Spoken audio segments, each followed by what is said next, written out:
Stop scrolling. Right now. Because what you are about to hear is the audio the industry prayed would never reach your ears, and Britney Spears just lit the fuse. Whispers rolling through the industry say Britney has finally cracked. Not in the way the tabloids painted her, but in the way that terrifies the people who built the cage around her. In a leaked recording that vanished off 3 platforms within an hour of surfacing, Britney names Beyoncé directly. Not as a rival, not as a peer, as the woman she calls the high priestess of a machine that eats young stars alive. And listen, nothing confirmed, nothing sworn, nothing signed in ink. This is what the streets are screaming. This is what the archives are quietly proving. And this is the storm that is about to swallow Beyoncé's carefully engineered legend whole. Britney Spears is shaking on the tape. You can hear it. Her voice cracks, her breath skips, and then she says the sentence that broke the internet in 17 minutes flat. That after Beyoncé linked up with Jay Z, she was elevated to what Britney calls high priestess status inside the hidden circles that run the music industry. Not metaphor, not shade, a title, a rank, a promotion. And once you hear the tape in full, the last 20 years of Beyoncé imagery start to rearrange themselves in your head like a puzzle you did not know you were solving. For over a decade, folks have side-eyed the little rituals surrounding Beyoncé, the pre-show routines, the alter ego she christened Sasha Fierce. The way the lights flickered during certain performances. Fans laughed it off. Beyoncé's team called it art. But Britney is not laughing anymore. And Britney is not calling it art. She is calling it a working. She is calling it a summoning. She is calling it the reason a woman who has been performing at world tour intensity for 25 straight years still looks like time forgot to send her a bill. And here is the twist. Britney says she has receipts. Names. Places. Dates. And every one of them, she claims, is already known inside the industry, which is why the industry has spent a decade pretending Britney is the crazy one. Think about that for a second. Because if Britney is telling the truth, and I am not saying she is, I am saying the streets are saying she is, then the conservatorship suddenly stops looking like a family dispute and starts looking like something far, far darker. Something engineered. Something that needed Britney silenced for a very specific reason. The shaved head. The umbrella. The public meltdown broadcast on a loop across every cable channel for a decade. The pills stacked like bricks on her bedside table. Every image the world consumed of Britney between 2007 and 2021 was, Britney claims now, curated, directed, approved, by the same people whose names she is finally saying out loud on this tape. And every one of those people, according to Britney, answered to a phone call from a house Beyoncé and Jay Z quietly bought in Bel Air 3 months after the conservatorship was signed. Let me back up. In the leaked audio, Britney does not just come for Beyoncé. She comes for the entire architecture that Beyoncé allegedly sits at the top of. She talks about what she calls trauma programming, the practice of shattering a young performer psychologically so she can be reassembled into a version that obeys. Britney was 17 when the machine got its hooks in. She is 44 now. Do the math on how long they had her. Then look at footage of her from 2007, from the shaved head night, from the umbrella night, from every night the world laughed while a woman was screaming for help in the only language they had not yet taken from her. Britney says now, on this tape, that the breakdown was not a breakdown. It was a warning. To others. From them. And Beyoncé, Britney claims, was the messenger. Whispers rolling through the industry say Beyoncé did not rise the way the documentaries tell it. Truth is, when Beyoncé locked in with Jay Z, something shifted. The Beyoncé of Destiny's Child and the Beyoncé of the post-Jay Z era are, according to Britney, 2 different women wearing the same face. One was a talented girl from Houston. The other, Britney says on the tape, is something wearing a talented girl from Houston like a coat. That is Britney's phrasing on the recording. Not mine. Not a translation. That is what a Louisiana-born, Mississippi-raised, Grammy-winning pop icon actually said, into a microphone, about the most powerful woman in music. And then somebody made sure that microphone went missing 48 hours later. I know how that sounds. Say it out loud in a coffee shop, and people will move to another table. But now listen to Kimberlyn Rhodes, the drummer Beyoncé toured with for years. Kimberly walked into a courtroom and filed paperwork accusing Beyoncé of extreme witchcraft. Not gossip. A court filing. She alleged spells, curses, what she called dark magic used to control finances and behavior. She said her cats were killed. She said Beyoncé appeared in visions while she slept. She said Beyoncé fed off her while she was unconscious. And when Kimberly tried to walk into court to testify, she says she was intimidated into silence. The case was dismissed, but her career, mysteriously, dried up overnight. A woman handpicked by Berklee College of Music legends, a woman Terry Lyne Carrington personally mentored, suddenly unable to book a wedding gig in the town she owned 6 months earlier. Even the doubters have to concede, that is not a coincidence. That is a pattern, and a pattern this specific, this documented, this filed inside a real courthouse. That is not a rumor. That is evidence waiting for a jury. Now stack Britney on top of Kimberly. Two women, decades apart, from opposite ends of the industry, telling the same story with different words. That is not two women lying. That is two women watching the same fire from two different windows. And once you count the windows, the fire starts to feel real. Because the odds that a country pop princess from Kentwood and a jazz-trained drummer from Boston independently invented the exact same accusation against the exact same woman, those odds are the kind of number scientists write with an exponent. Britney's tape gets darker. She talks about a bloodline theory that circulates in these hidden rooms. The idea that certain families believe themselves descended from what they call the old gods, marked by rare blood, treated inside the circles as superior. Britney says she was told, more than once, that Beyoncé carries that bloodline. Britney says she was told she does not. Britney says she was told her bloodline, the same one, folklore claims, once ran through Princess Diana, makes her vulnerable, usable, consumable. That is the exact word Britney uses on the tape. Consumable. Say that word one more time and let it settle. Because if Britney is right, that is how the people at the top of this industry actually talk about the girls they sign. Not as artists, not as clients, as inventory. Hear me out. I am not asking you to believe a word of the metaphysics.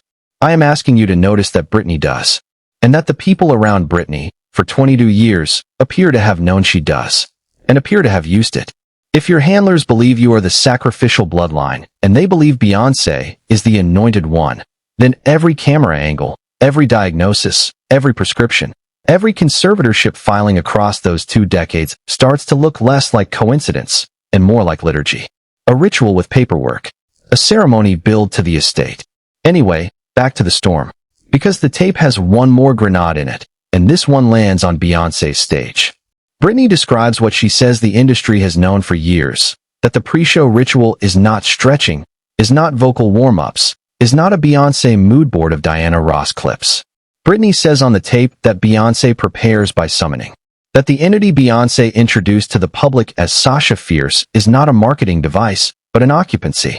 That when the lights go up, Beyoncé is not alone in her own body. And that is the reason, Britney says, so many fans at Beyoncé concerts have described, in their own uncoached words, feeling the air change. Do not take my word for it. Go look at the viral clip that has been circulating since the Cowboy Carter tour. The woman in Atlanta who filmed herself, hands shaking, describing a man on the stairwell whose eyes went red and who then vanished. She was mocked for a week. She was believed for a month.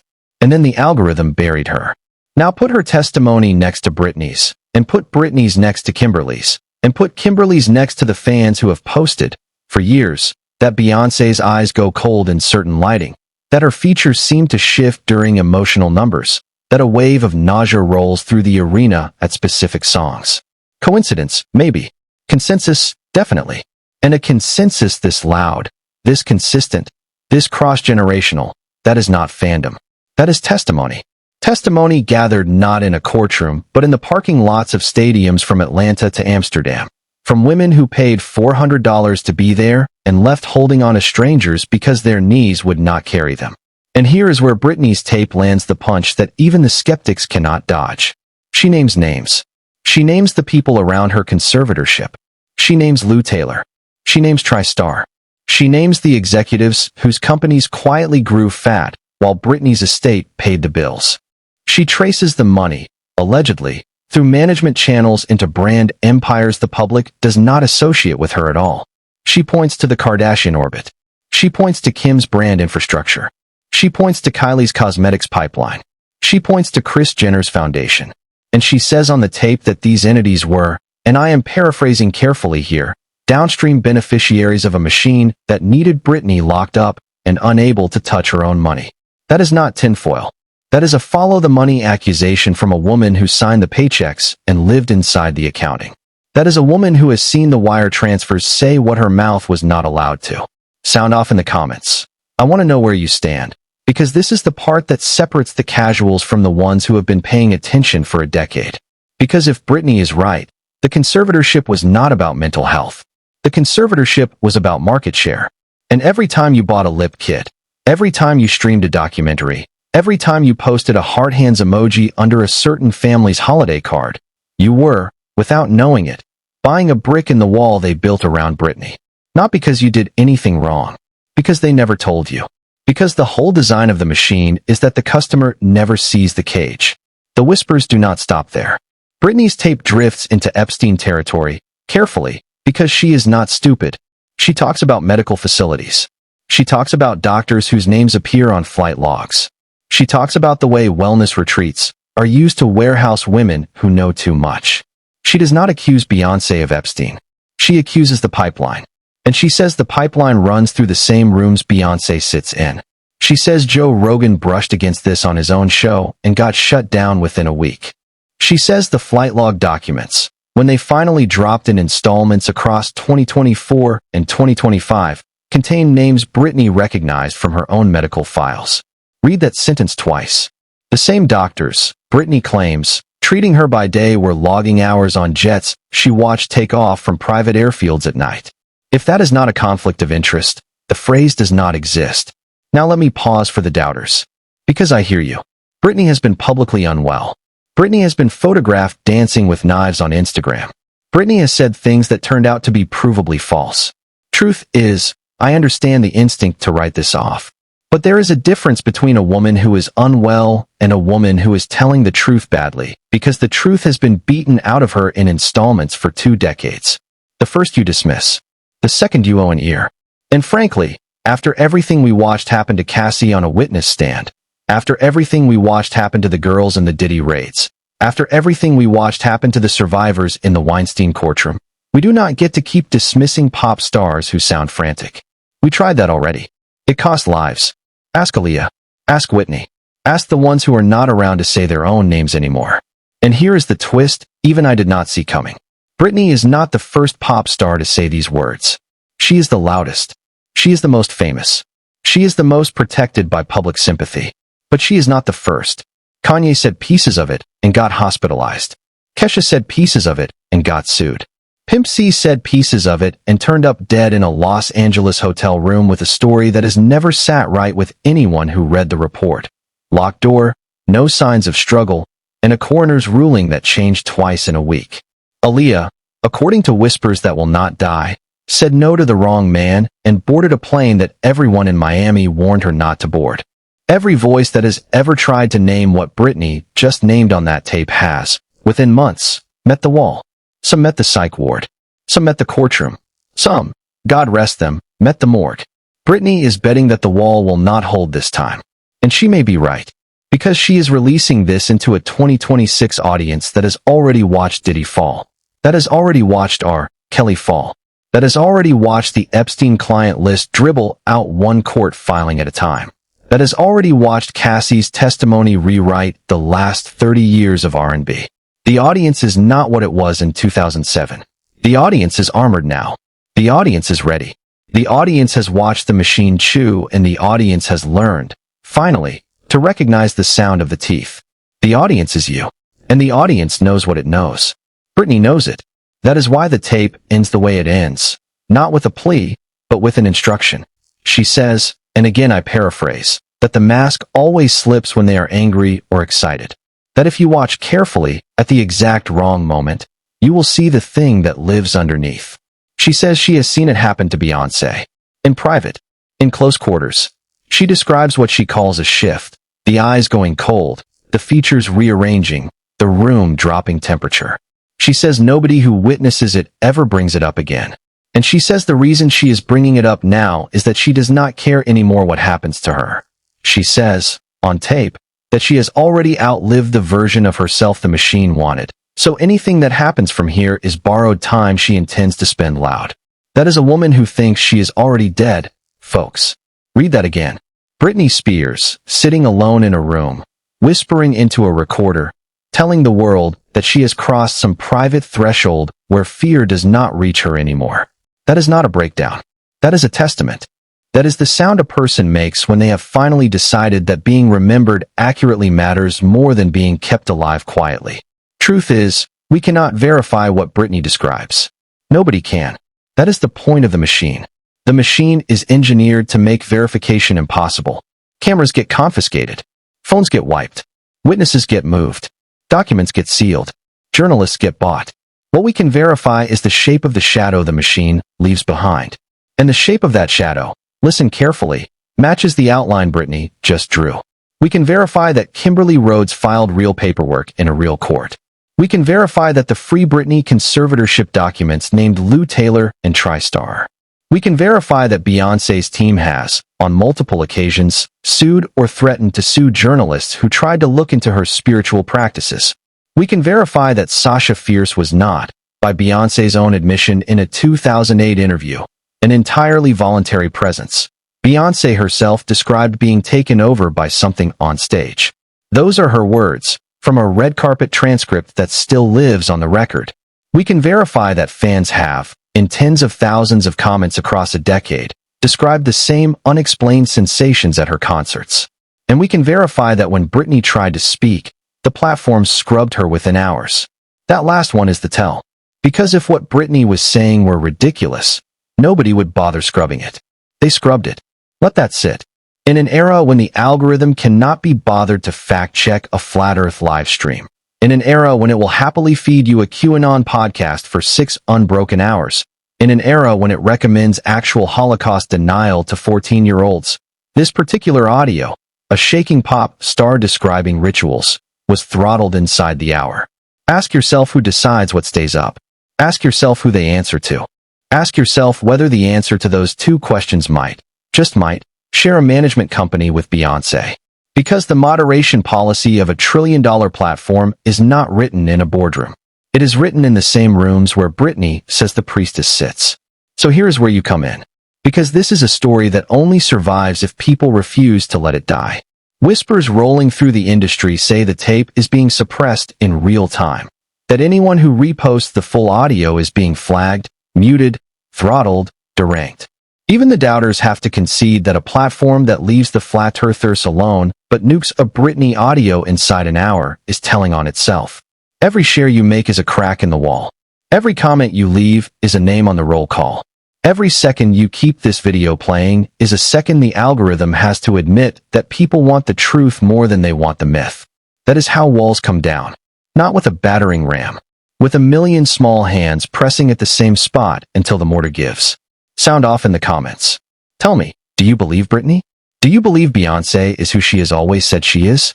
Or do you believe there is a version of this industry that we have all been trained not to see, and Britney is the first one crazy enough, brave enough, or free enough to say it out loud? Because if she is right, this is not a scandal. This is a reckoning, and it is only starting. This is the moment historians will point at, 10 years from now, and say, that is when the mask cracked. That is when we found out. That is when Britney lit the match nobody else was willing to strike. That is when Beyoncé's untouchable ended. Hit that like button to make sure the algorithm cannot bury this the way it buried her. Subscribe, because I will be back tomorrow with the next tape. And yes, there is a next tape. And yes, it names a name we have not said yet. And yes, that name will end a career.